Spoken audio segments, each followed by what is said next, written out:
અને હવે આગળ વાત કરીએ તો રાજકોટમાં નિવૃત્ત શિક્ષક દંપતીએ ડિજિટલ એરેસ્ટથી રૂપિયા 1.14 કરોડ પડાવ્યાના કેસમાં આરોપીઓ ઝડપાયા છે. 76 વર્ષીય કુરબાન બદામી નામના નિવૃત્ત શિક્ષકને સાયબર ફ્રોડ આચરનારાઓએ તમારો ફોન ચાઇલ્ડ પોર્નોગ્રાફી સાયબર આતંકવાદમાં ઉપયોગ થયો હોવાનું કહી ડિજિટલ એરેસ્ટ કર્યા.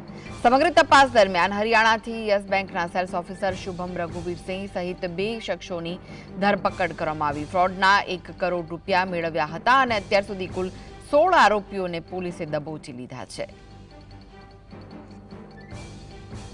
આ ગુનાના 2 આરોપી જેમાંથી એક મુખ્ય આરોપી છે અને એક બીજો યસ બેંકનો સેલ્સ મેનેજર છે, તેમને હરિયાણાથી પકડી પાડવામાં સફળતા મળેલ છે સાયબર ક્રાઇમ પોલીસ સ્ટેશનને.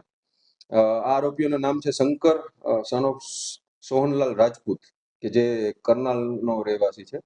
આ ઉપરાંત બીજો જે શુભમ રઘુવીરસિંહ, કે જે યસ બેંકનો સેલ્સ ઓફિસર છે, તે પણ કરનાલ હરિયાણાનો રહેવાસી છે.